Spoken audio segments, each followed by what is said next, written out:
everyone! Welcome back to Hercule Poirot's The First Cases. This is your favorite vampire, Abeline.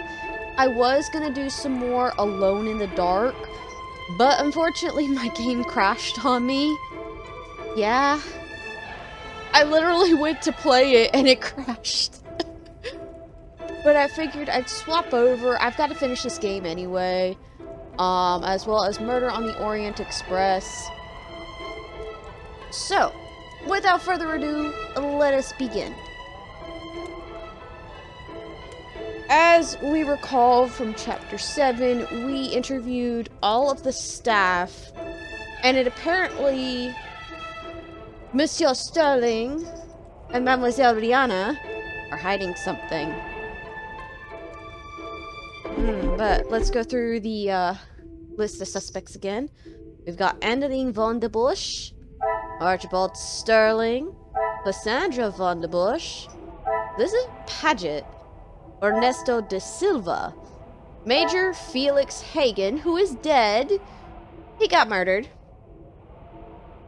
Florette Duval, who unfortunately we met, who only showed up in the prologue. Mina, I'm well aware that you have the zoomies, baby, and I know you want to get in on the action.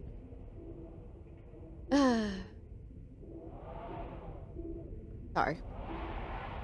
Florette only showed up in the prologue and was arrested for stealing a bracelet, which Angeline Von de Bush actually hid away to make sure that her mother didn't sell it, as the Von de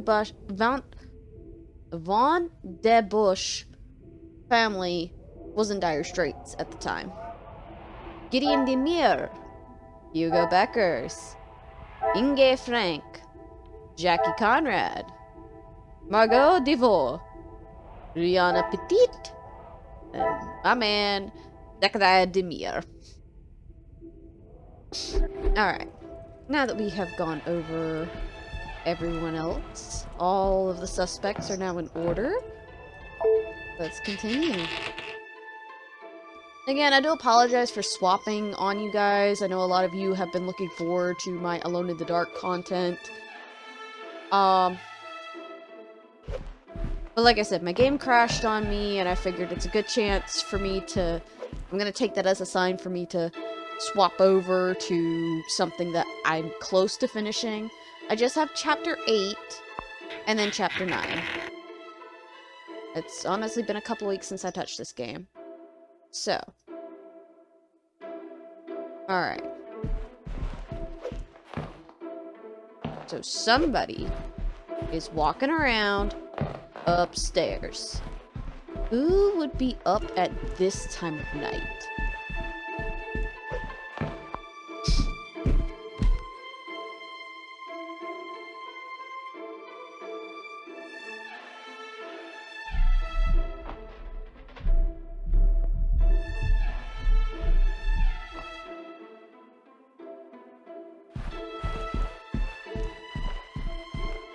Alright.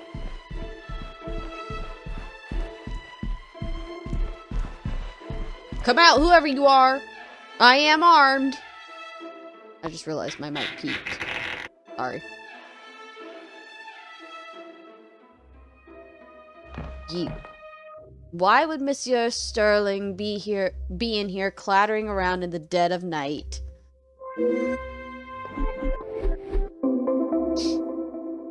Archibald is up in the middle of the night making some amount of noise. I must find out the extent of his behavior.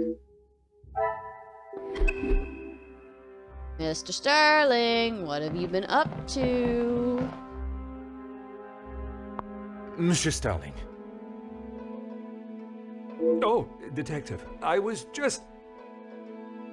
Please, I eagerly await to hear what reason you give for being in the storage room at this hour.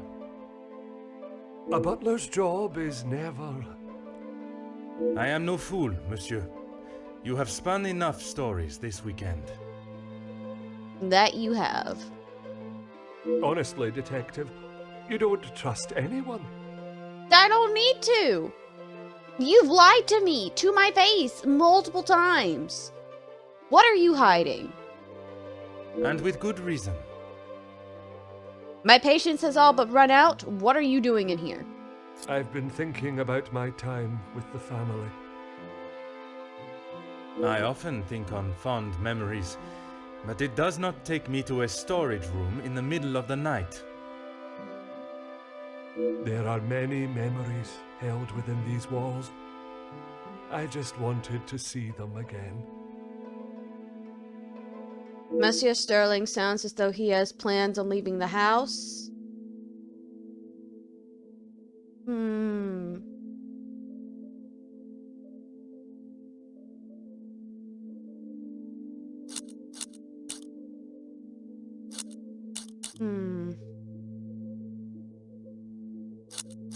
Let's go ahead and start with the sympathetic. Both you and Mademoiselle Rihanna risked your freedom to help Elizabeth. You never let on. How long have you known it was her? Monsieur, I am Detective Hercule Poirot. I only show my hand when I deem it necessary. You will be taking her away then. She will stand trial for what she has done. But you don't know the full story. She is just a servant in this house. If she is arrested, that will be the end for her. If Mademoiselle was only protecting herself, as you both have claimed, she will surely be found innocent. I didn't realize the noise I was making.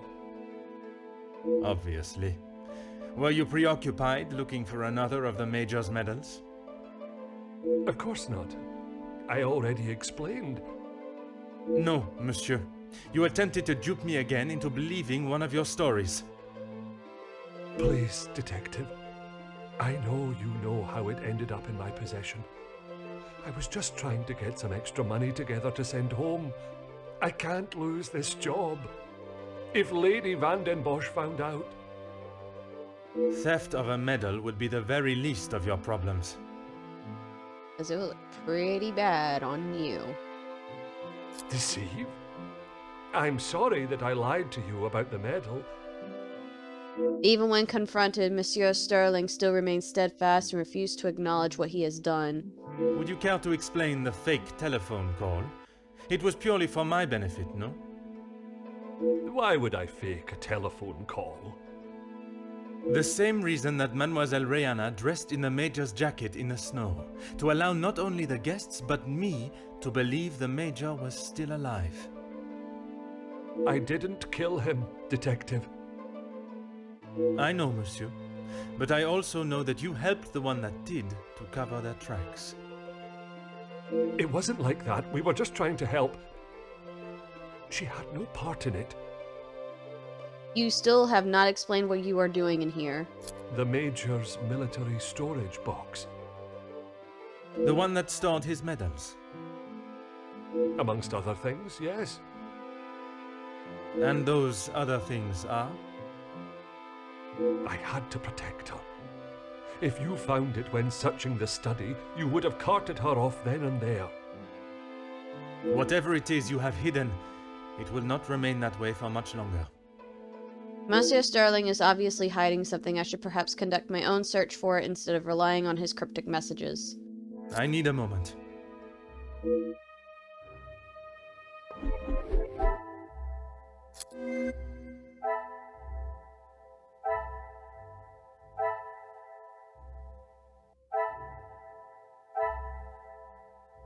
Alright. Which should give us a chance to search the room. One of the many saint carvings from around the house, abandoned in a box. Why is the saint carving in here? To hide a room.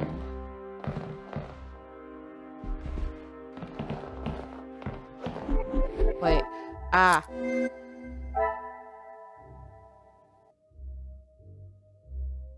Of course, this is going to be an easy one.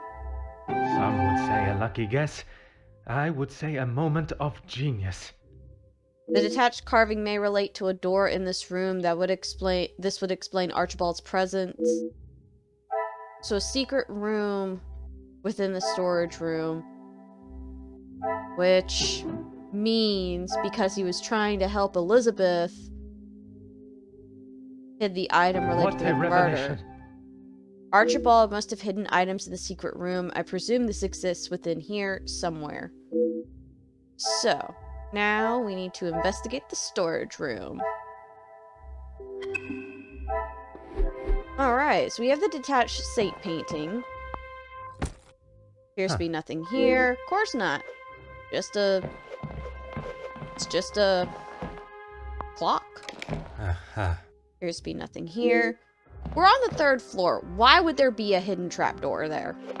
There really isn't, but there is a hidden door here.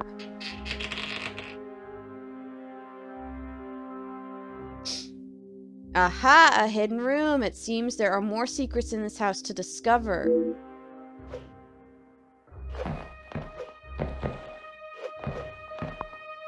The last will and testament of the late Viscount. It seems he truly loved Angeline. Last will and testament declaration. I declare that I, Viscount Edwin von den Busch, am of sound mind. This last will expresses my wishes without undue influence or duress.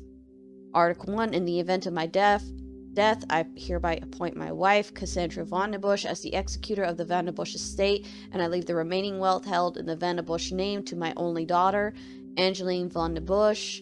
Any outstanding debts, expenses of my last illness, funeral expenses, and administration costs are to be paid from the Van den Busch account at the National Bank of Belgium. To my daughter Angeline, you are the apple of my eye and the brightest star in the sky. Never allow your light to fade for even a moment. To my wife Cassandra, thank you for the many joyous years. We have laughed, we have loved, and we have brought the most precious of gifts into this world together. I trust that you will protect her and prepare her for a future full of opportunity and hope.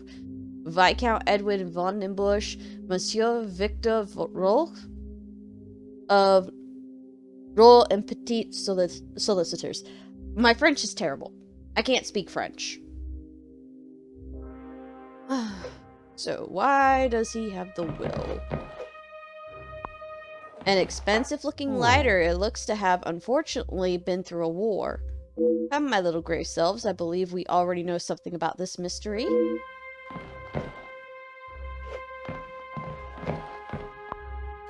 The Major's military service box. It contains letters and keepsakes. And then finally, what we really came here for. A prestigious-looking knife, likely belonging to the Major. Alright, with all that being said, let's figure this out.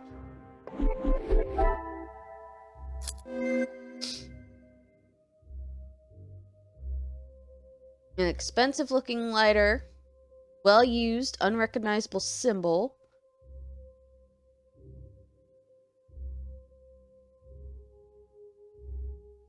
And of course, the military service box has a war map, an empty canteen, standard military box. You also have the Viscount will, formal letter.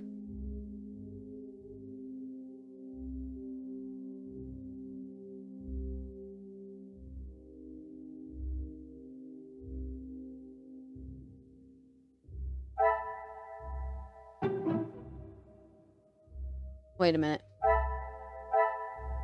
Because the knife bears a very similar... Things are beginning to become clearer. This lighter must belong to the Major. The army symbol all but confirms this, but don't I already have this in my possession? No.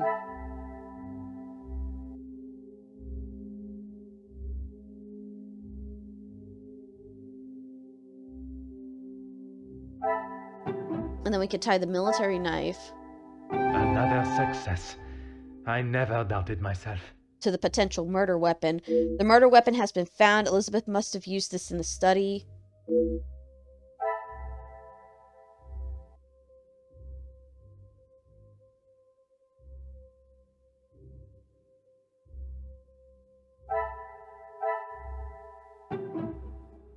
So...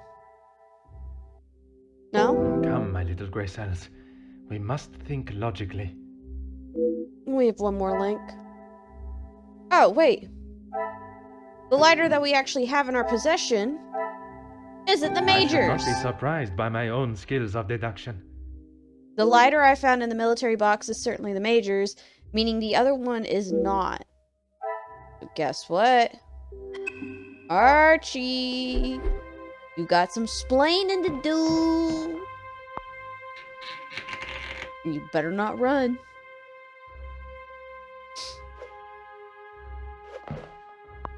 There is no use lying anymore. No, there's not. When I inspected the garden yesterday, I found a lighter I assumed belonged to the Major, but it didn't, did it? It belonged to you. He always had his regiment lighter that he received in the war on his person. And yet, it was not his regiment emblem that was engraved on it. My father's. It must have fallen out of my pocket. You still have it, Detective. Monsieur, you have stashed evidence, manipulated a crime scene, obscured my investigation, and yet it is a lighter that you worry about most? Ooh, you made him mad. Never make Poirot mad. If it is my path to end up behind bars for what I have done, so be it. It is Elizabeth that you cannot allow to be locked up without the truth being told. I have heard how you fought for that young maid before. Florette, is it? I only ask that you do the same for Elizabeth. Although the cases differ greatly in severity, I can envision the similarities in how Mademoiselle Elizabeth will be treated by those in positions of authority or social standing, even before she is trialed. It is my oath as an officer of the law to uphold justice and fairness. Mademoiselle must be given the chance to prove her innocence before the courts, as any other suspect. And plus the fact, you're not a rookie police officer anymore, Poirot. And the Major's dead. So guess what? You don't have to take that anymore. The absent murder weapon. You found it. Even the secret area that has been created here is not concealed enough to stop Detective Hercule Poirot. I couldn't just leave it at the scene for you to find. The Major was killed by his own knife. The knife that protected his life during the war would eventually be the one that ended it. It was in his holster when he attacked her. He had hold of her arm. What else was she meant to use to get him off of her? I cannot imagine the Major would have given his knife up so easily. She must have been in close proximity to reach it. Perhaps he did attack her as she claims. She didn't plan any of it, Detective. She was only defending herself. That is what Mademoiselle told you? She did, and I believe her. You think you knew the Major, but you had no idea. He was a monster and had more secrets than all of us combined. That may be true, but that does not excuse what she has done. Put yourself in her shoes for a minute. If a man like that had attacked me the way he did Lizzie, I would have done a lot worse to him. And probably would have stayed at the scene, too. Mademoiselle Elizabeth has told Monsieur Sterling a version of the events that suggests she was attacked by the Major. I struggle to believe that she would make such a story up, but then I also did not believe that she could do such a thing as commit murder. I need a moment. Alright.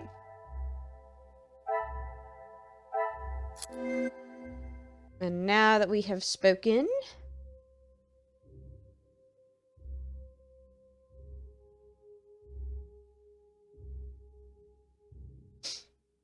and there is just one link.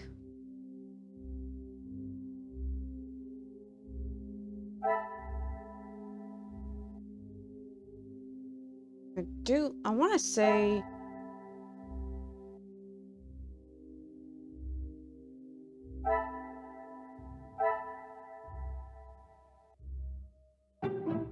oh, wait. Hold tight.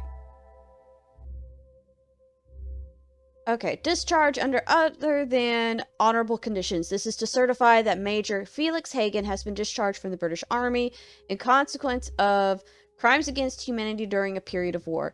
Additional detail, while serving overseas, a number of prisoners of war were being held under the authority and supervision of Major Felix Hagen. While in his care, the prisoners were executed, an insubordinate act that disobeyed direct orders. His actions have been deemed in direct violation of the British Army values and ethics, and consequently, Major Felix Hagen has been withdrawn from his position and will return to England. Major Felix Hagen is to renounce all responsibility of his rank, return any and all uniform, and will return to civilian life. Pension due to be received from the British Army will hereby be revoked, and any benefits are to be stopped with immediate effect. General M. Wilson. So Hagen was flat broke, which tells a lot of his character. Like, Archibald was right, and a lot of people were right. Like, this guy was a monster.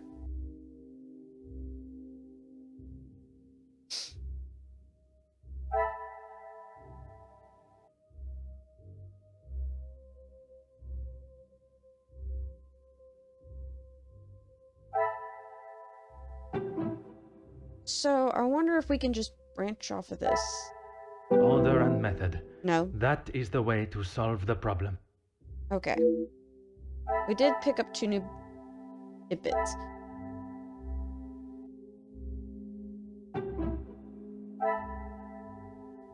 Magnifique. If the only thing I found was Archibald's lighter, he must have collected something else. What else did Archibald collect from the garden? Archibald collected something from the window. The only other thing he probably could have collected was the knife. The pieces of the puzzle are finally coming together.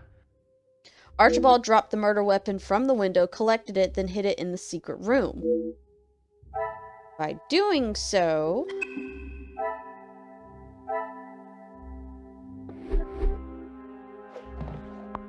There is no use lying anymore. No, it's not. It was you that I saw in the garden that night. When you asked me yesterday about seeing someone out there, I thought the game was up. That does not explain what you were doing out there. When Lizzie took me to the study, the knife was still in the Major's chest, and I knew I had to get rid of it. I dropped it out of the window, knowing no one would be going outside. It was fine for the time being, but I couldn't risk it being found when the snow melted. So you collected it under the cover of darkness and stowed it away in here where you thought no one would find it. After your questioning in the pantry, I knew you were onto something, and I couldn't leave it here. And where did you plan on moving it to? Honestly, I don't know. What do you mean you don't know? Collecting the item and hiding it to save Elizabeth, he must truly want to protect her from the law.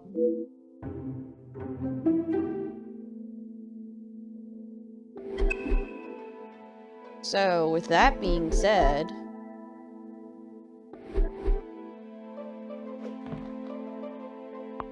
There is no use. I have one last question. Why? Why what? Why I would risk everything to help Lizzie? Exactement. Because she is family.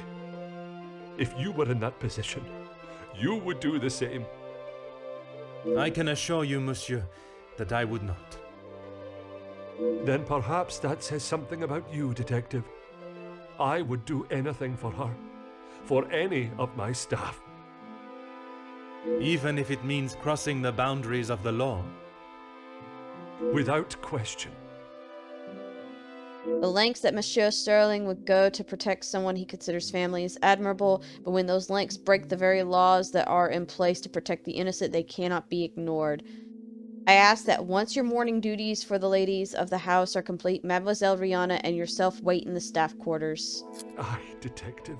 But please, you have to help Lizzie. It was all an accident. She doesn't deserve to spend the rest of her days behind bars because of that man.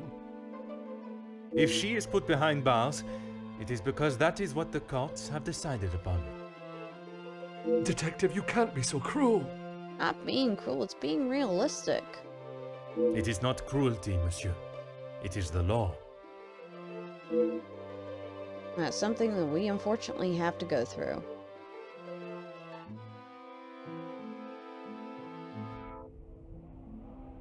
After all those further revelations, my mind is as busy as Monsieur Goulet's chocolate shop. I have all the pieces of the puzzle to deduce why Elizabeth killed the Major. Now I must allow my little grey cells to put them together. After finding those documents in the hidden room, things are starting to fall into place as to why Elizabeth may have killed him. So, we have 2 links.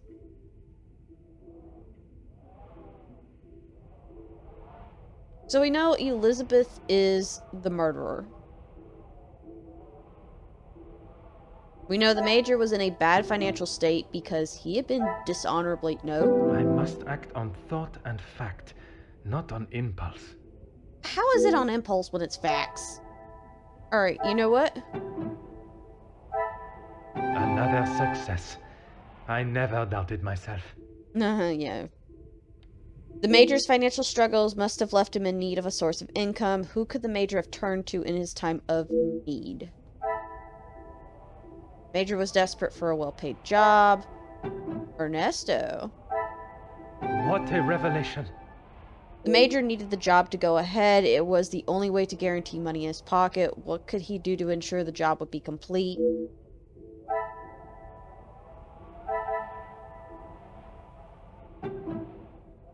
So in turn... No? I cannot see the logic in this. Perhaps a second look at the evidence in front of me. Well. How about this one? Is there something I am not seeing? I did not mean to zoom in.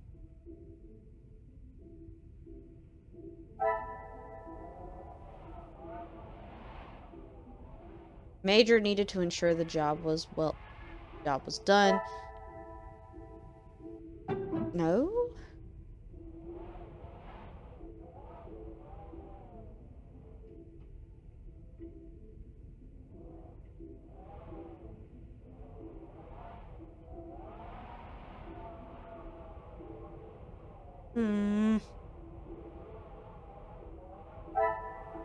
The pieces There we of the go. puzzle are finally coming together. To secure his payment, the Major must have ordered the attack at the strikes. What were the consequences of the Major ordering the first attack? Oh, that's right. Luke died during the strikes. Magnifique. The Major's actions unfortunately led to the death of Luke, and all for greed. Who would have been the most affected by this the most? I should not be surprised by my own skills of deduction. Elizabeth has probably lost more than anyone else involved. She may have sought her revenge. Possibly. We also have one more link.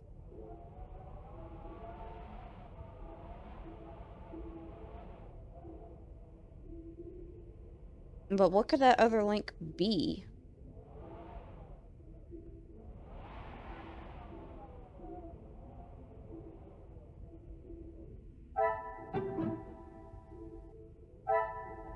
This will not get me any closer to my goal.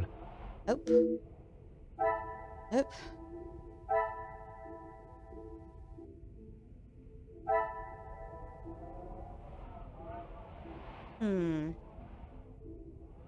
Let's see. Elizabeth might have sought her revenge.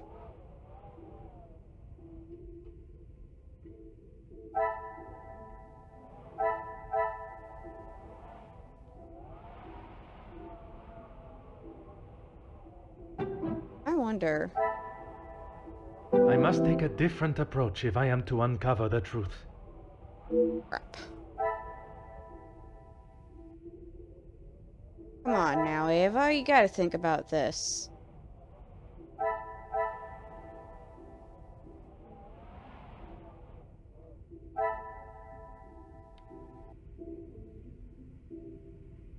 There's one more link.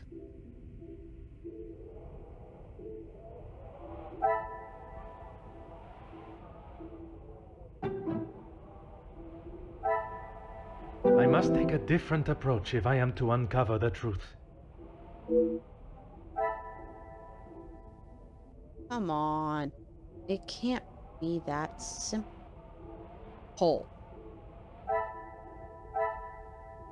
Wait a minute. That's right. The Major killed prisoners of war. That was his secret. Things are beginning to become clearer.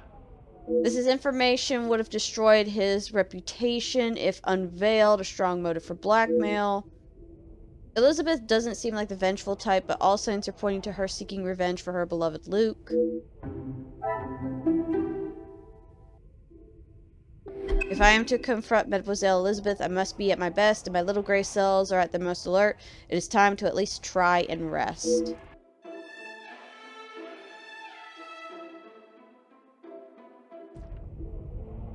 I have no time to wallow in my lack of sleep. I must confront Mademoiselle Elizabeth and hopefully finally know the truth of what took place. Detective Poirot, I'm glad you're awake. Bonjour, mademoiselle. It has certainly not been a night of peaceful sleep. There is something that we must discuss. Please, detective, I'm not sure I can take any more surprises like last night. I'm afraid this may be the most upsetting of them all. You have found Felix's killer, haven't you? I have. And the guilty party will certainly come as a shock. I take no great pleasure in telling you this, mademoiselle. Detective, please. It was Mademoiselle Elizabeth that was behind the Major's death. You must be mistaken. Elizabeth could not do such a thing. I assure you I am not.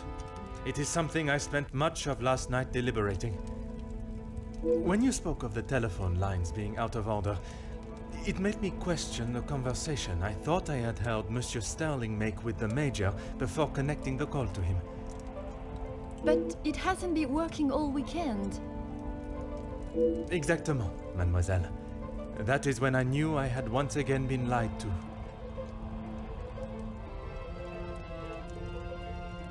On my way to speaking with Monsieur Sterling and Mademoiselle Rihanna, I met Mademoiselle Elizabeth. She was meant to be resting in the staff quarters. She has not been well.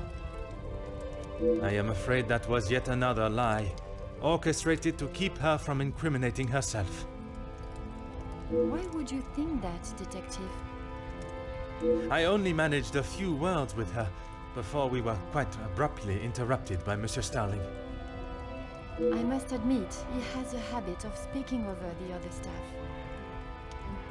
It was much more than merely disturbing our conversation. It was done with the intention to prevent Mademoiselle saying something that she should not. So, Elizabeth killed Felix, and then Archibald helped her cover it up? In its simplest form, oui. I have heard it directly from the horse's mouth. You have spoken with Elizabeth already? Did she admit to it? Not Elizabeth, but Monsieur Sterling. Were you not woken last night by the tremendous amount of noise coming from the storage room? I wasn't. What were you doing in there, detective? It was Monsieur Sterling that I found in there. I was taken by some surprise to hear anyone awake at that hour. What on earth was he doing? He claimed he was merely reminiscing of his time with the family. You don't believe him? It did not take long for me to uncover the truth of why he was there, and the location of the Major's murder weapon. Did you know of the hidden area within the storage room? Hidden area? A room that held all of the Major's secrets. I had no idea. Did you discover the reason for his blackmail? I did. Were you aware he was dishonorably discharged from the army? Dishonorably? What does that mean? I will not hide the truth from Mademoiselle, but I will try and be as delicate as possible with the news of the Major's prior actions. I am sure you are aware of Monsieur Zachariah's troubles he faces from his time in the war. Yes, Gideon told me about the conversation you had. It is really quite upsetting. Well, yeah, it was upsetting because Zachariah literally watched this guy kill like his comrades, his brothers in arms. Zachariah was adamant of the Major's cruelty during the war, but the extent was not known until now. He killed a number of prisoners, men that were friends of Zachariah. Surely not. He would not do such a thing. They must have been trying to escape. I am afraid not. They were in fact unarmed. Oh, detective. It is the reason he was discharged, denied his military pension, and I believe the reason he fled England. He had been such an important part of my life for so long, but I feel like I hardly knew him. Monsieur Sterling was adamant of Mademoiselle Elizabeth's innocence. Innocence? You said it was she that killed him. It was her hand that held the knife, but he was quite insistent it happened in self-defense. In all of the years I have known her, she has barely even raised her voice. I cannot believe she would do something like that out of malice. I don't think she would.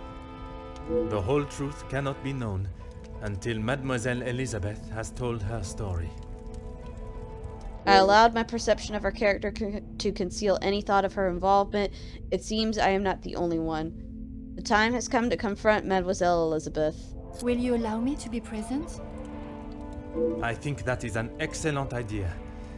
I hope your presence will calm her and will perhaps allow her to speak more freely.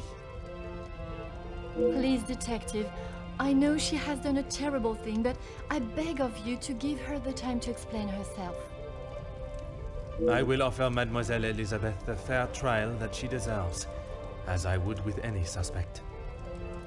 Thank you, Detective Poirot. Would you bring Mademoiselle Elizabeth to the study, where we will not be disturbed? Of course, I'll find her immediately. Alright, and here we go. I believe what Monsieur Sterling has already told me about the events that occurred between Mademoiselle Elizabeth and the Major. I do not believe she would have had to do what she did if he had not attacked her and pushed her to the point where she feared for her life. I must listen to her story, the truth, and only then can her punishment be determined.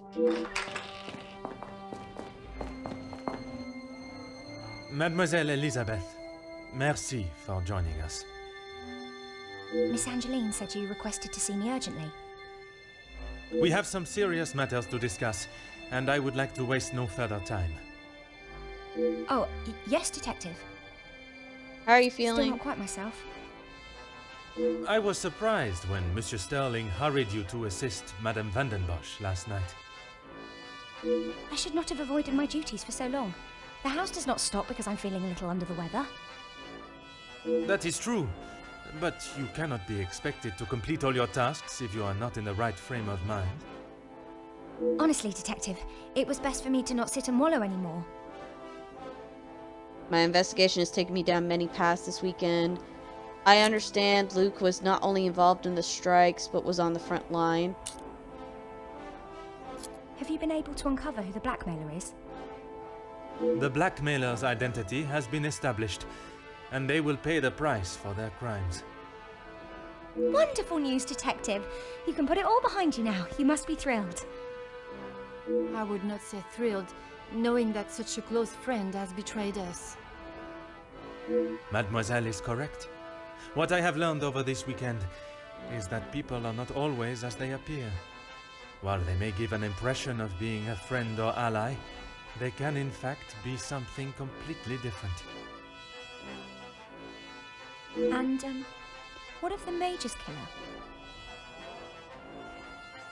killer? Well, mademoiselle, that is why I have asked you here now. I posed the question to all the guests of what their thoughts on the Major were. Now I extend that question to you. I'm not quite sure what you want me to say, Detective. Your honest opinion is all I ask, and, s'il te plaît, do not hold back. No one else felt it necessary. We only spoke when there was something in the house to be done. We did not speak of interests or pastimes. You knew of his work with Monsieur de Silva? I only know what is required of me to know, and that is very little. But you were aware of his work as security at Monsieur de Silva's factory. I was. The factory your beloved Luke worked at, before he was cruelly taken from this world.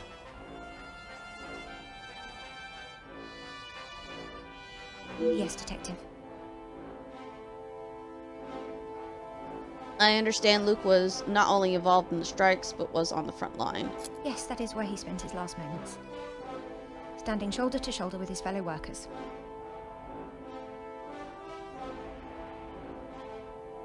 The resulting riots were a terrible tragedy, one that I hope we will not have to see or experience again.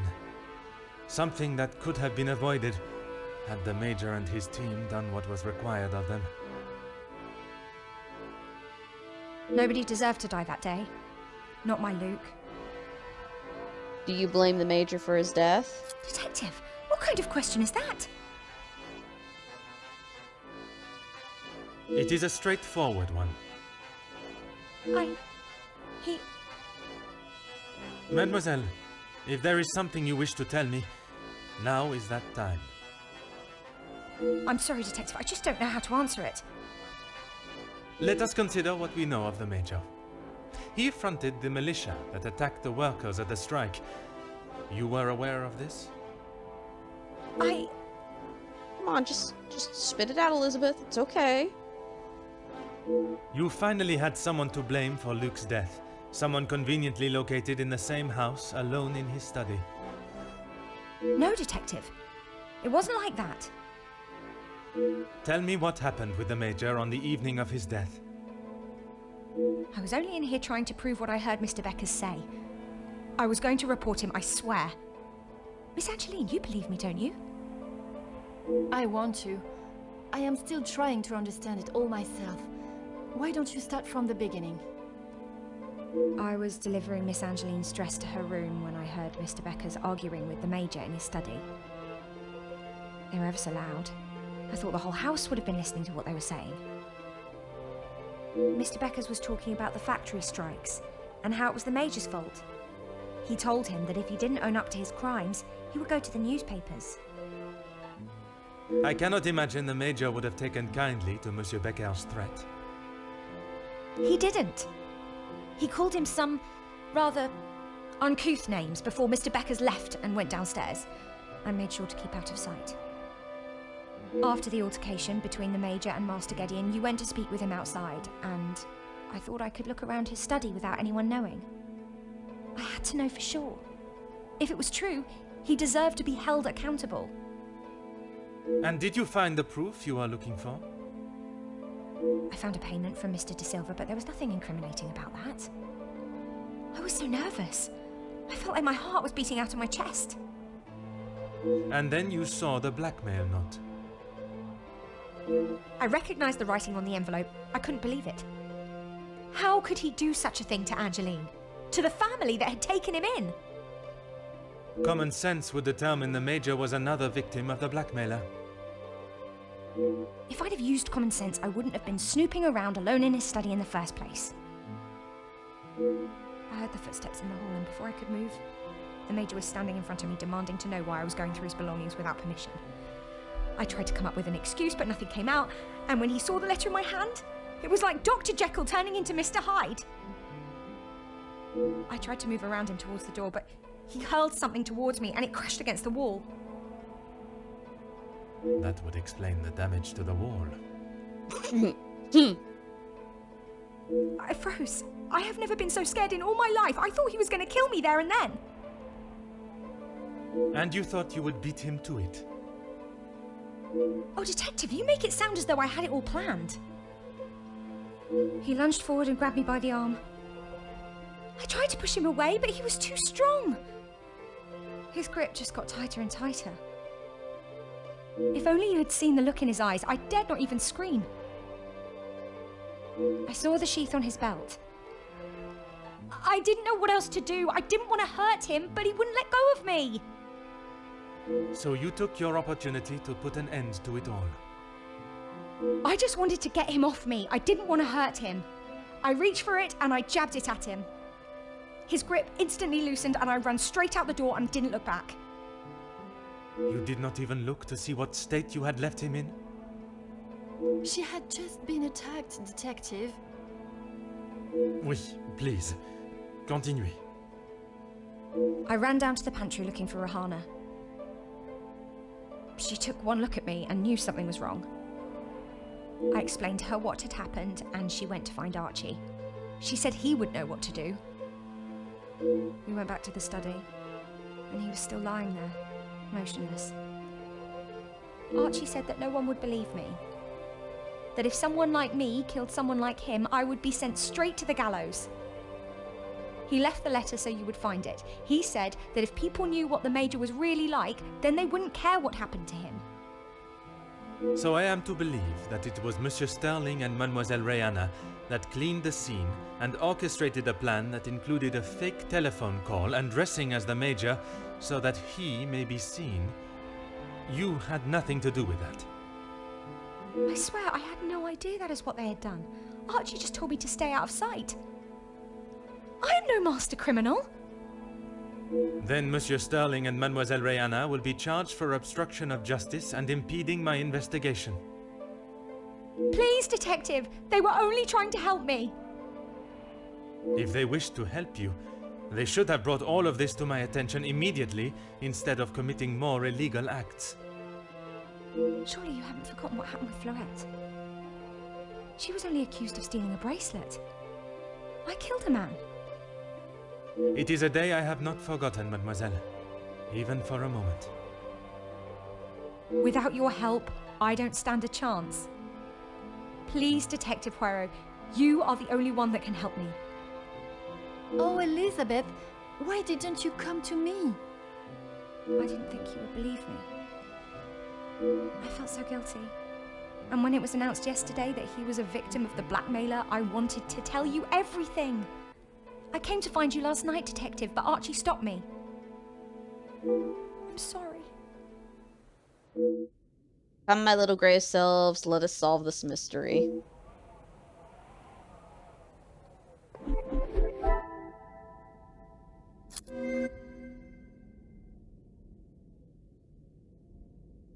So pretty much we know Elizabeth is the murderer. Even if she didn't mean to.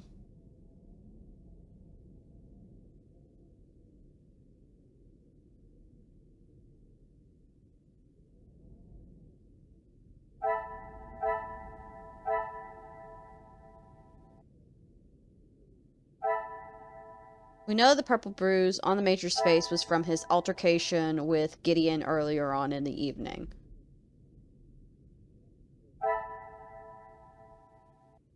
And we know it was a defensive strike.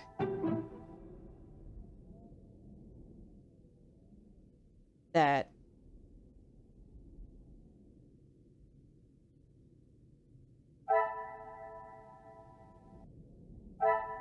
possibly killed him. Some would say a lucky guess. I would say a moment of genius.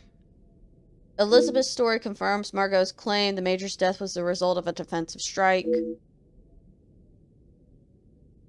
Finally, I've solved the case of the Major's murder. I must admit, I take no joy in declaring Mademoiselle Elizabeth as the killer, and I wish she had never been put in such a position at all.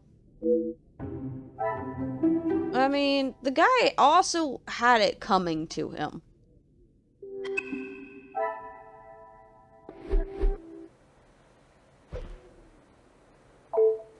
Oh, yes, Detective. The Major's missing knife? I don't know where it is. If you have been honest with me until now, I ask that you continue. I'm sorry, I really don't know. Archie dropped it out of the study window and he said he would deal with it. I couldn't bear to touch the thing.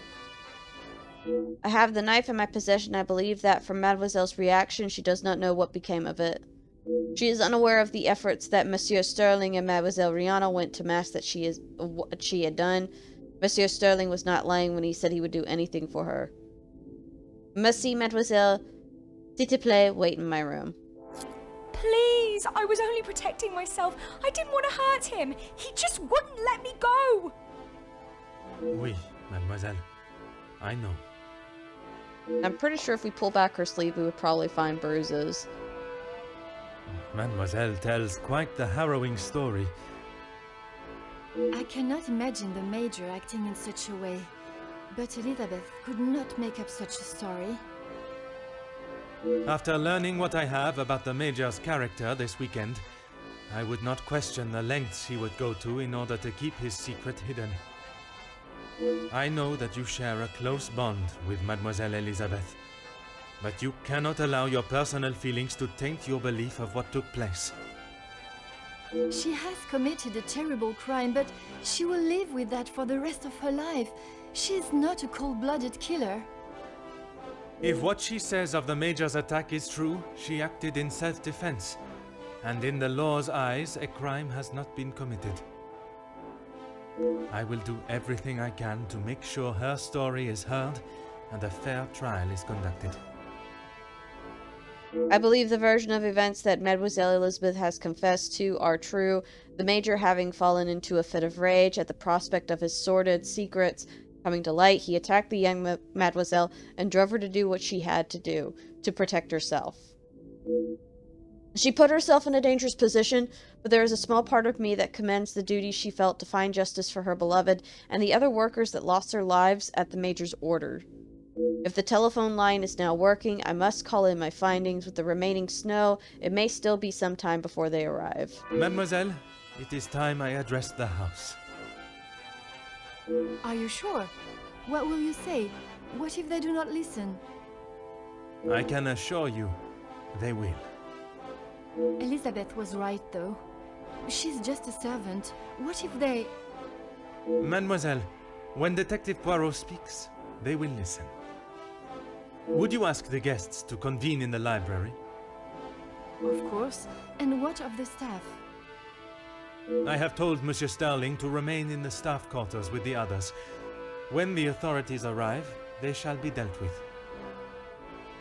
You have been of great help to me throughout my investigation, and now that it is over, I have one final request. You only need to ask. While I am speaking with the guests in the library, would you watch over Mademoiselle Elizabeth in my room? You don't think she will try and escape, do you? In her position, I do not know what she might try. But I trust with you there, any potential ideas of such a thing will be squashed. And now we're hitting chapter 9. Normally, I would just end this here, but given... Oh, cutscene.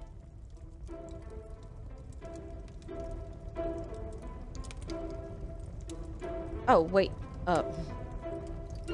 Detective, you have spent more time making us sit and wait for you than anything else. Madame Van den Bosch, if you think I have spent my time focused on anything besides uncovering the Major's killer, you are sorely mistaken. I'm sure you will be eager to share your findings with us then. All in good time, Madame. Firstly, to understand the truth of what has occurred this weekend, one must know the timeline of events that not only preceded the Major's death, but succeeded. We are all well aware of what happened before, Detective. You can save your breath. You are only aware of what the guilty parties wanted you to believe, but now I shall apprise you to the true events. The reason for us all being here, you know. The altercation between Monsieur Demire and the Major, you know. The body of Monsieur Hagen was found while we were all sat enjoying a most delicious meal. That you also know. But what was kept from us all was that his body lay on the study floor for far longer than was thought. It was that servant. She found him. S'il te plaît, monsieur. It was indeed young Inga that found the Major's body lying lifeless in the study. So it was her. Monsieur, I will not allow for any further interruptions. I return to the Major's body. If we are to believe the scene that we were presented with, the Major must have been killed during the first course of our meal, a meal that none of you left, even for a moment. Speaking in the evening, you all confirmed one another's alibis, and although there was doubt in the validity of some, I confirmed that they were indeed all true. What I could not understand was how a man came to be found dead, and every guest accounted for at the time of death. That is until I questioned the latter. Monsieur Beckers, I shall now allow you to speak. You saw the Major smoking a cigar in the snow. Is that true? It is. False. You saw what you were meant to see. Someone in the Major's coat standing outside, giving the illusion that the Major was still very much alive. Monsieur da Silva, on the afternoon of the Major's death, do you recall hearing a telephone ring? Now that you mention it, I have not heard a single ring all weekend. Correct. The telephone lines have been down for the duration of our stay, meaning the telephone call that was received and promptly directed to the Major's study was yet another act of trickery and deceit. But it did not end there. When I entered the study for the first time, it was obvious someone had already been there and falsified the scene to stage a burglary and clear away important evidence, including the murder weapon. What followed was an investigation that had already been hindered. But even those lengths were not enough to derail me for long. I think we have all had enough of your self-praise, Detective. Perhaps you would like to tell us who killed him now? Madame, as I'm sure you would expect, it is not as simple as that. What many of you do not know is the discussion that was had between the Major and Monsieur Beckers earlier that day. What has that got to do with anything? I told you I didn't kill him. That I know to be true. What you do not know is that it was not only his ears that heard your spoken words. I hope you are not implying I had something to do with it. No, madame, there was another. Mademoiselle Elisabeth. You are all aware that the Major was hired by Monsieur da Silva to front the security during the workers' strikes. What very few of you know is that it was the Major's order that instigated the vicious attacks on those unarmed men and resulted in numerous deaths, including Mademoiselle Elisabeth's fiancé, Luc. Monsieur Beckers confronted the Major, declaring that he was to hand himself in. That is what Mademoiselle Elisabeth overheard. Now, knowing the truth, she waited until the Major was away from his study. After he stepped outside following the confrontation with Monsieur Demir's fist, it looked to be the perfect opportunity, or so she thought. The Major returned and found her looking for the proof she required to hand him over to the authorities. If the maid bumped him off, why hasn't she been arrested?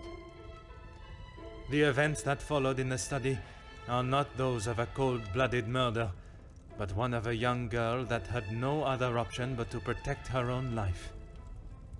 Sounds to me, Detective, like you have taken a shine to this young girl and would rather protest her innocence than arrest her for murder, the crime she has committed.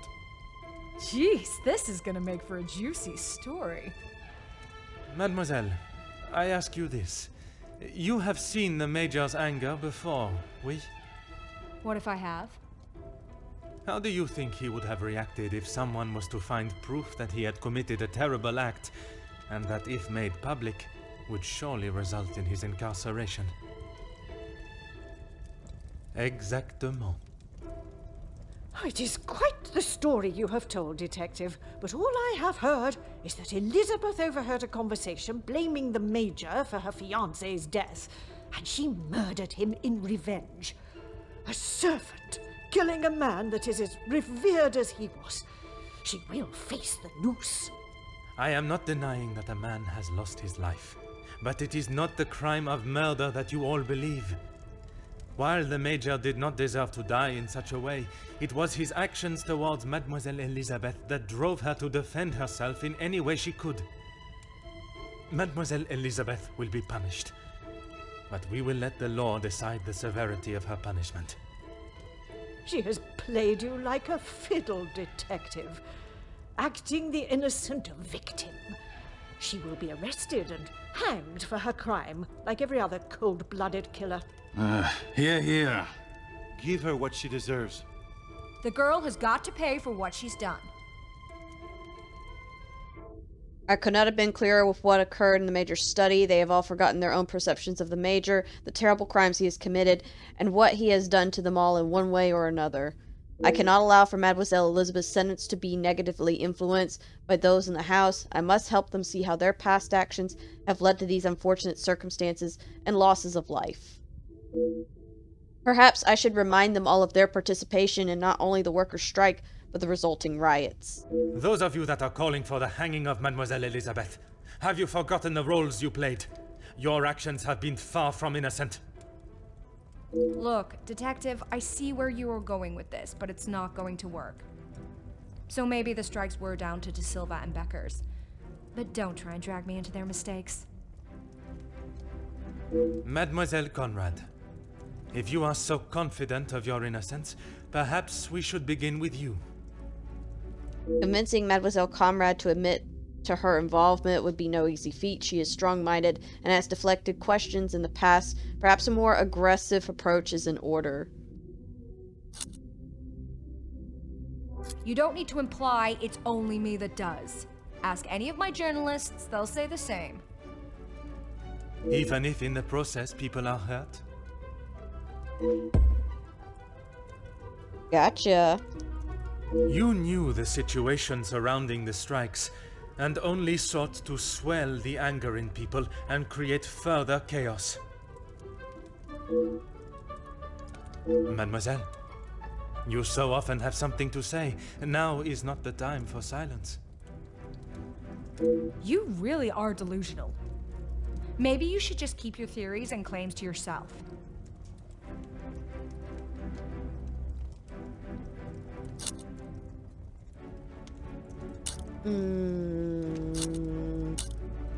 Nah, since we agreed to be aggressive. You obviously have no idea what goes on in my world. I would say stick to honest police work, but it seems that it's not in your field either.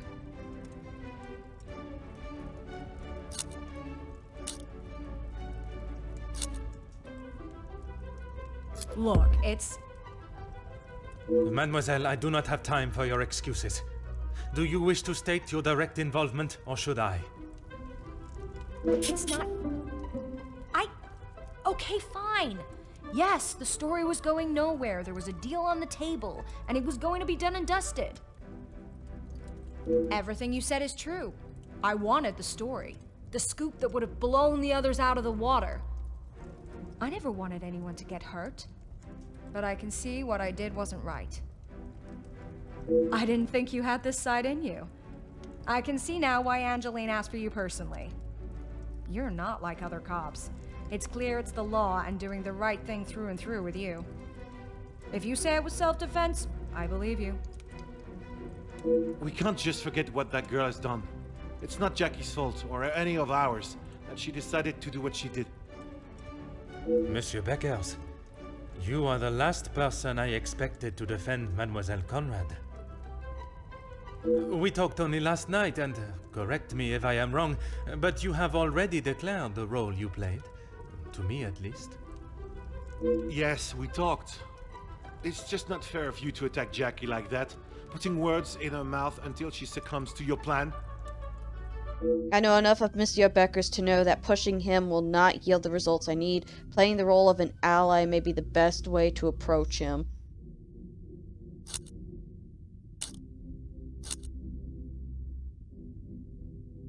Detective, I'm afraid you're misunderstood.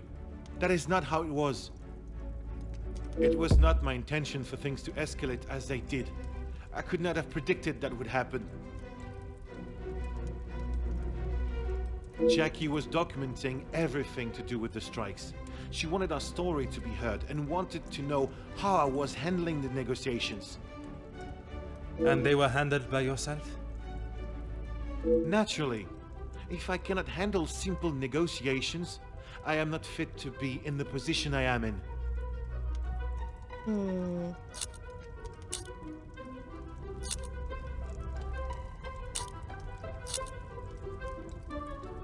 I was only pushing for what my men deserved, what they needed. Hindsight is a wonderful thing, Detective. Surely you must know that. Nothing is ever simple, Detective. I'm sure you understand that better than anyone.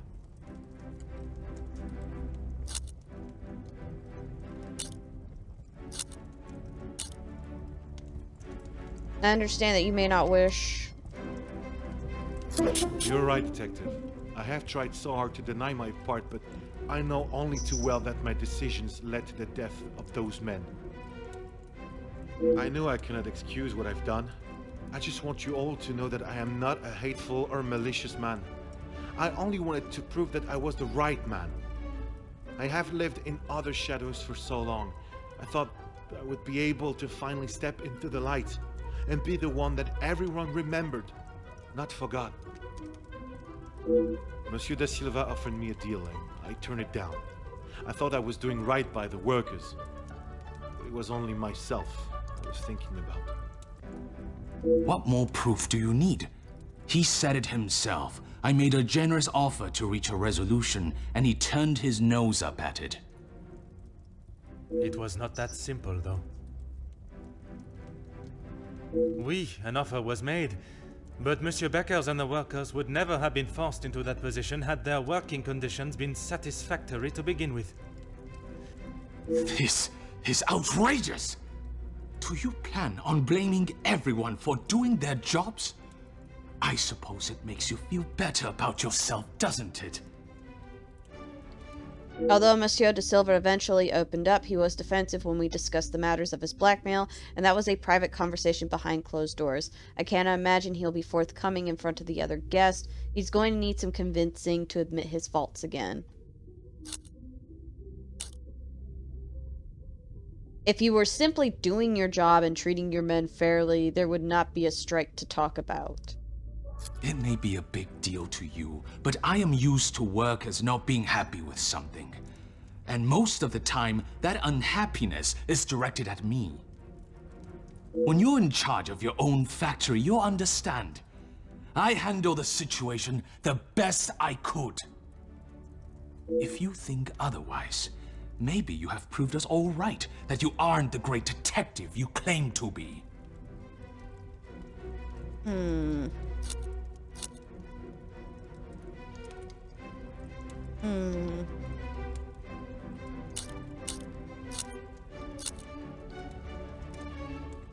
Let's go with straightforward.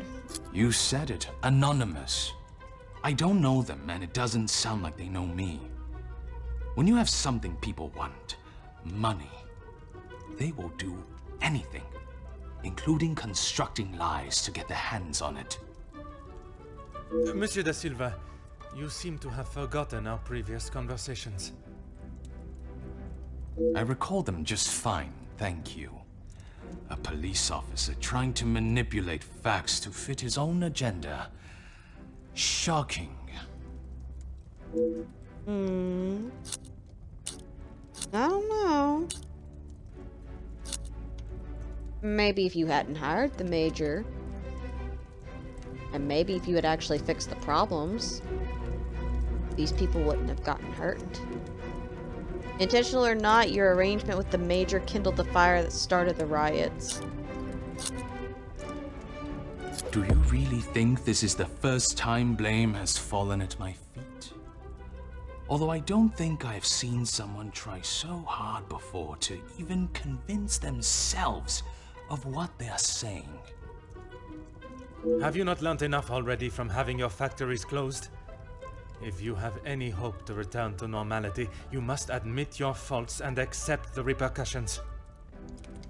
I may have been a little harsh with my staff. I only wanted to prepare them for the realities of this world. I was never given the opportunities that they have today, and I succeeded. All they do is demand more and more at the factories and at the house. How am I meant to keep a good profit if every franc is going to them? I offered what I could. I was willing to meet in the middle. But maybe that wasn't enough. Swallowing one's pride is no easy feat. But if it means that a young girl will receive fair judgment, I am prepared to do it. Merci, monsieur, for your honesty. Admitting your responsibility is an honorable move. What now, Detective? Is this absurdity going to continue much longer? Even after all your attempts, Detective, Felix was still murdered. Self-defense or not, she chose to hide what she had done because she knew what she had done was wrong. And she will be punished for it. It was not choice to hide anything, madame. If in her position, I ask, what would you have done? The Major has already furiously thrown an object at you, barely missing your head, and now has hold of your arm. I wouldn't have driven a knife into him, that I can tell you for sure. She is no fool. She intended to kill, not to defend.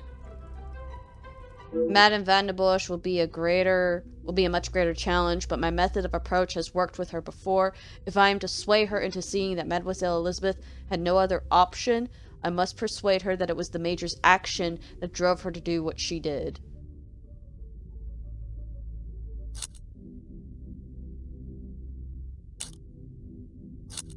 Why don't we try this? Quite presumptuous of you to assume violence is in his nature. I don't know, after what happened this weekend? Putting my own feelings towards the Major aside, he was not an honorable man, at least at some time in his life. He must have been for you to allow him in your house for so many years. Oof, got him. So, even you confirm he had a history of aggression.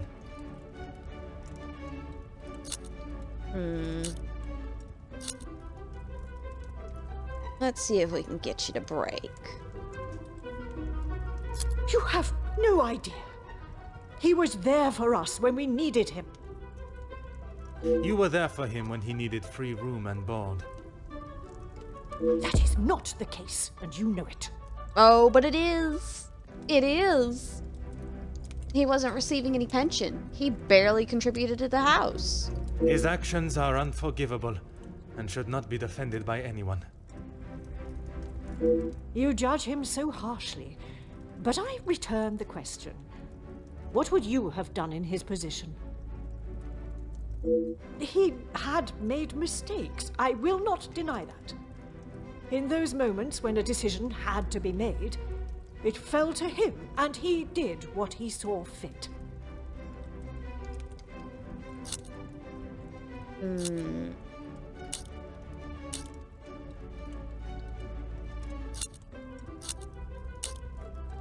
see. But what about you, Cassandra? Because he has apparently been yelled at you. So... S'il te plaît, madame. I ask that you consider everything you know of the Major carefully. He was not always like that. The man that I called a friend would never have done what he has. I cannot allow another innocent person to be punished for his vicious and barbarous behavior. You have seen the Major act in a similar manner as I described before, haven't you? What was the outcome then? You have convinced me that I am wrong, in both my opinion on Elizabeth's punishment and in the friendships I keep. Is that not enough for you? Not when a potential crime has been committed, and I fear an innocent party may have been punished for it. He was just a boy. I told him to stop, but he was like a wild animal. Okay, I gotta... Wow. That makes a lot of sense. The confrontation with Mademoiselle Elizabeth was not the first time he has come close to killing another. It was following the officers' ball. A young man, no older than 16, stopped us on the street, begging for some change.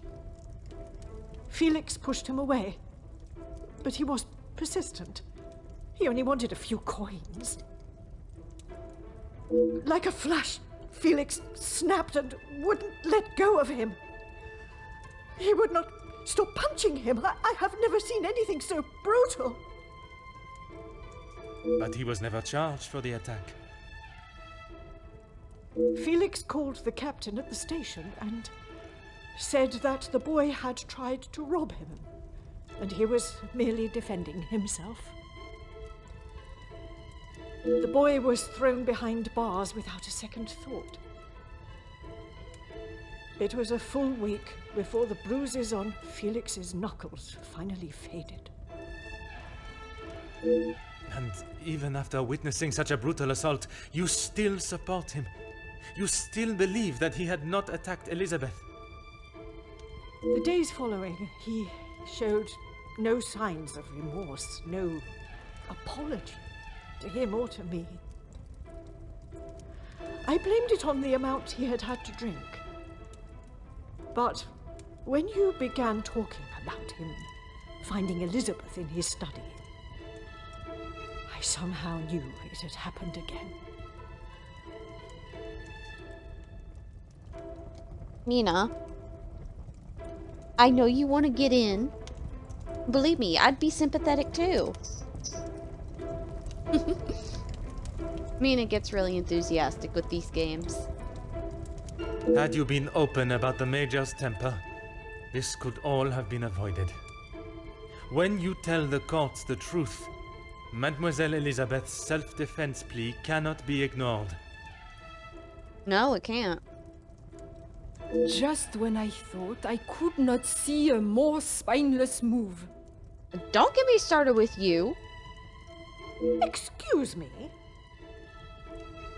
You allowed a bully and thug to remain in your house and endanger your family.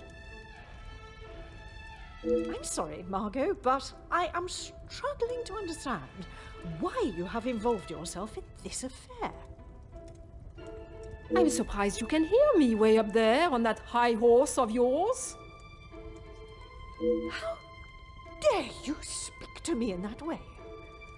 Who I decide to keep in my house is my decision and no one else's. Except when it endangers you, particularly. I can see that. Murderers, thieves, and extortionists are all acceptable, it seems. Countess, I have talked at length of the Major's death, but not the reason for my invitation in the first place. Be prepared to be outed! When I last gathered you all together, I spoke of a blackmail ring that was rife in the area, and then of the letter that the Major had received. Ouch! Mademoiselle Angeline requested my help personally after she received such a letter threatening her family name. She felt I was the only one that could uncover the truth.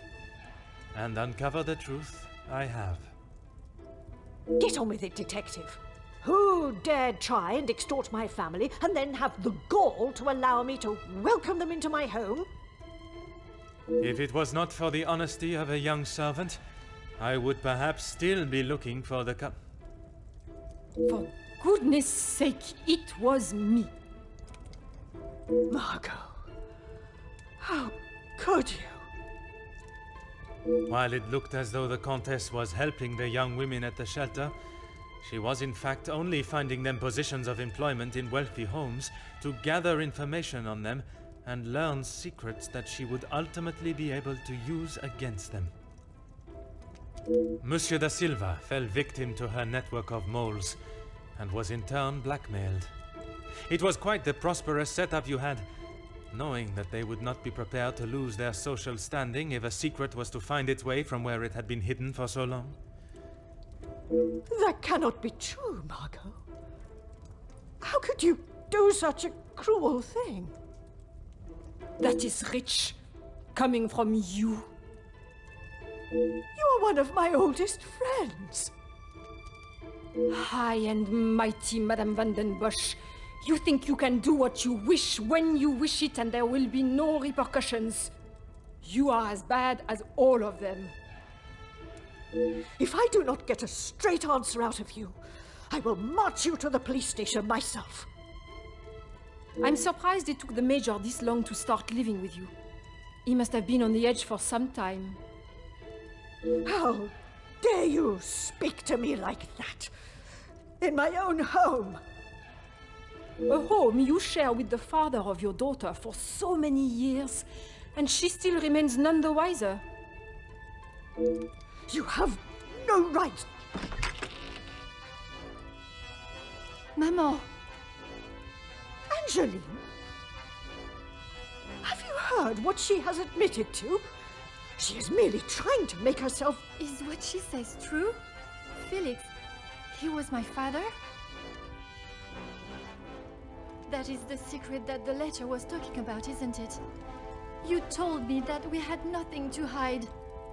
Detective Poirot, were you aware of this? Oui, mademoiselle. But it was not my place to repeat. I don't understand. What about father? Your maman betrayed the love of a good, honest man and played away behind his back and then kept it hidden for all these years like a lady of the night with her client list. You will say no more. Angeline, I... Did Felix know? This is not an appropriate conversation. He knew, dear girl. He knew the whole time. It is only dear Edwin that was blind to their deceit. You will not talk of him like that. You will not talk of him at all. If I don't, who will? You never deserved him. You don't even deserve the memory of him.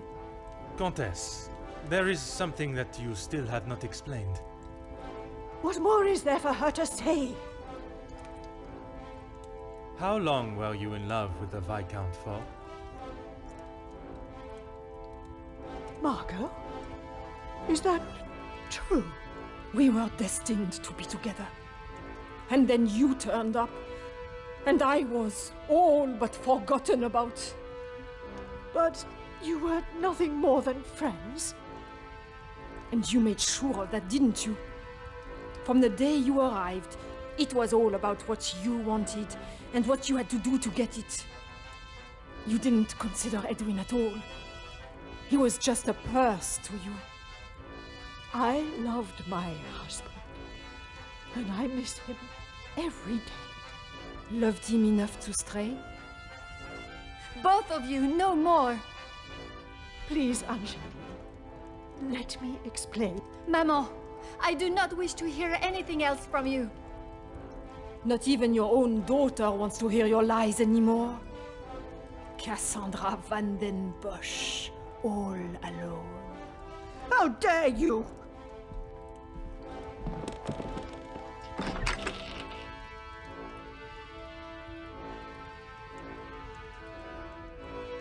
While I feel a sense of satisfaction and pride in solving both cases, there is still a part of me that is reluctant to revel in triumph.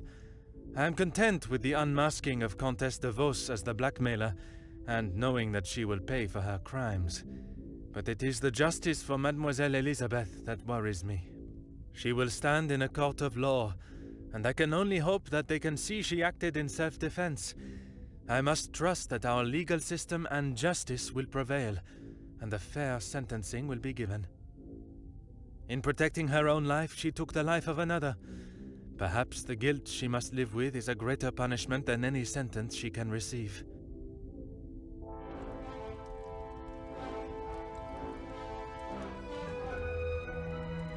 Comtesse de Vos was taken from Nemozinet House in cuffs and placed under arrest. Although she initially tried to plead her innocence, Inge, along with a number of other girls that the Comtesse had found employment for, came forward and made full statements. She was charged with 5 counts of blackmail and extortion and sent to a house of corrections, where she will have a new life to become accustomed to. Monsieur Sterling and Mademoiselle Rihanna were also reprimanded for their participation. While they may not be facing time in prison, tampering with a crime scene and obstruction of a police investigation are certainly not something that houses and new employers will look positively on.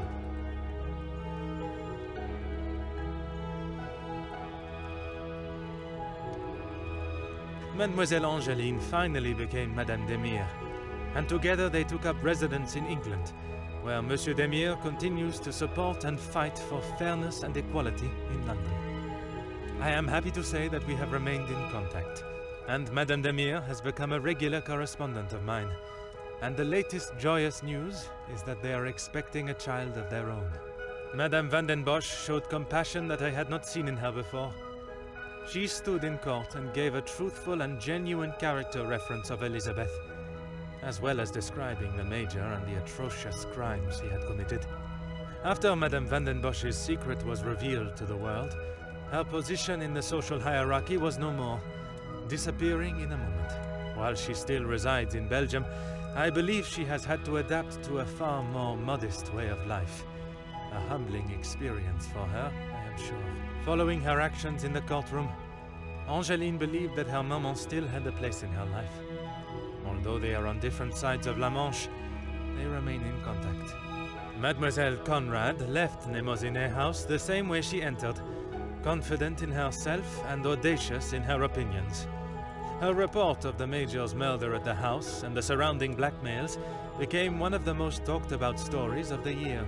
While there were certain details of her own involvement that did not make it to print, she was really quite complimentary about the detective at the heart of the case. Yeah, not surprised. Monsieur de Silva tried to continue in his position as factory owner and business entrepreneur, but after his accounts and business dealings were investigated following the details of his blackmail being made public in Mademoiselle Conrad's article, his illustrious business empire began to crumble and is now facing an international corporate investigation. Monsieur Beckers stepped down from his position as union leader, accepting that he was no longer fit to represent the workforce that, in his words, he had let down on a scale of unmeasurable proportion. Although he is no longer the voice of the workers, he continues to support them from behind the scenes. Monsieur Zachariah and his brother made amends, and returning to his family home, and after sobering up, he was able to find the help that he required. I understand that he is now helping fellow soldiers with similar conditions. And Mademoiselle Elizabeth, she stood before a court, and while the proceedings were deemed controversial, the charges against her were dropped, and the reasoning of self-defense was accepted by the presiding judge. Madame van den Bosch's testimony, along with Mademoiselle Angeline's declaration of her good character, was enough to show that it was not in Elizabeth's nature to act in such a violent way. The abundance of evidence against the Major, and his violent and cruel nature, including his appalling acts during the strikes and the war, was more than enough to prove that Mademoiselle Elizabeth had no other option in that situation but to defend herself in any way that she could. With the new arrival of Madame and Monsieur Demire's child next year, they have agreed to give Elizabeth the opportunity to return home to England and take up a position in their home as nanny.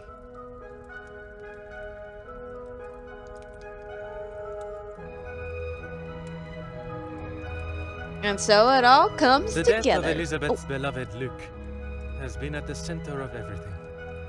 Had those in positions to help not acted with only themselves in mind, perhaps he would still be alive today, and the Major would have paid the price for his own crimes in the eyes of the law, not at the blade of a knife. The blood of Major Felix Egan will remain on Elizabeth's hands. A stain that wherever she is and whatever she may do, she will never be able to wash clean. However, it will remain as a reminder to not only her, but all of us, of what we as human beings are capable of to protect ourselves. We all have something that may be considered shameful or sinful, and it is how we deal with it that shows our true character. Those involved in the riots, the workers' deaths, and the Major's killing believed themselves to be untouchable. Whether it was from their social standing or their confidence in themselves, They learned that everyone is accountable for their actions. There is no exemption because of the suit you wear or the money in your bank account. There is no price to a man's life. It cannot be bought or traded or discarded. No man is better than another, including Detective Hercule Poirot.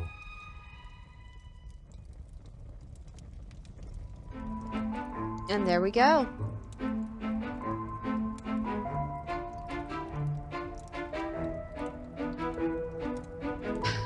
Such a good game. Such a good game. Talk about a wonderful detective. Hercule Poirot and Sherlock Holmes.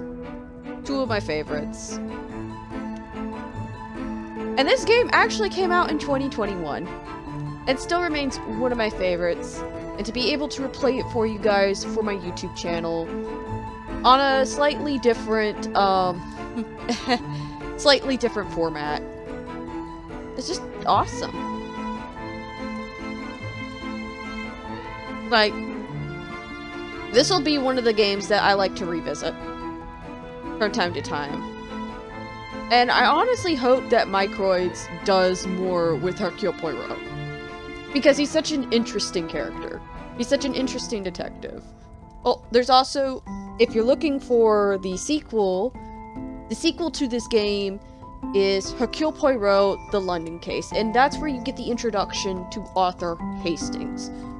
Who, if many of you have read the books, as well as watched the series, particularly with David Suchet, you'll know that Arthur Hastings was Hercule Poirot's partner. There is also Murder on the Orient Express, which came out last October. I am still doing a playthrough of that. And I still need to finish that one. Oh, voiceover artists. So for the English one, we've got Poirot as Will de Renzi Martin, Angeline as Gail Betend, Elizabeth is Holly Taylor, Cassandra Heather Tracy, Major is Joshua Manning, Archibald Joshua... Oh, I didn't even hear it. Margot, it's going too fast. It's going too fast!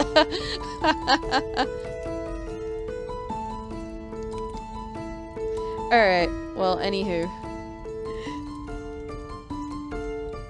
That is enough of that. And there we go. Oh, let's check out the collectibles, by the way. So the collectibles are like little art things that you can pick up from like doing things like clearing the chapters.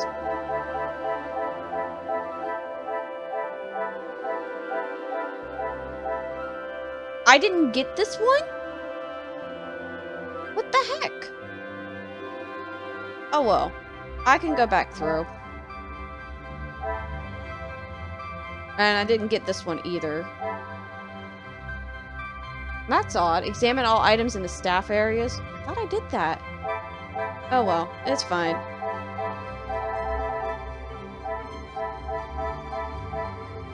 But yeah. Each of the collectibles does unlock, like, a little, little bit of artwork and everything. So you can actually, like, see into their process.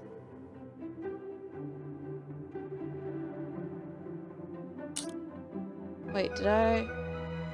Countess de Vos was taken from Nemozinet House in cuffs and placed under arrest.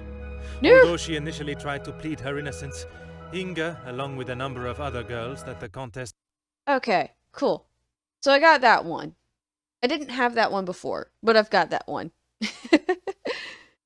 I should have paid attention that the little reel at the bottom was actually like a little movie.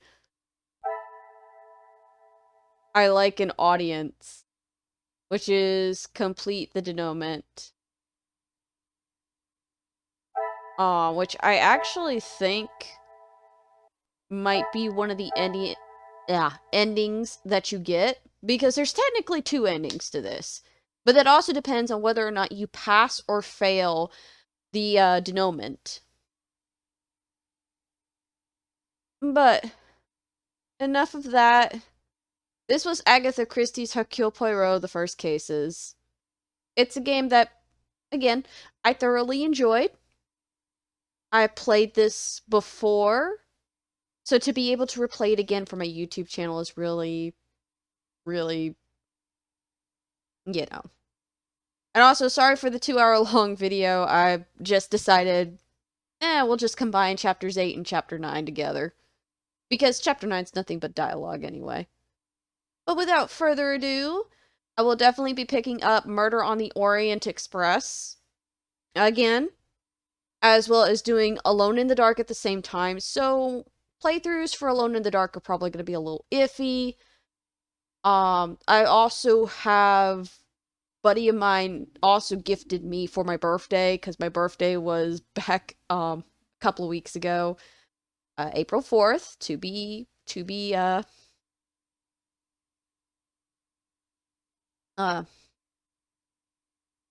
fair. But I was gifted Alone in the Dark 1, 2, and 3, as well as the 2008 remake, so I'm looking forward to doing playthroughs of those. I'm probably gonna rage on the first 3 games. But, again, I hope you guys have enjoyed. Definitely leave a like and subscribe, and I will catch y'all later. So, later. Bye! Mwah!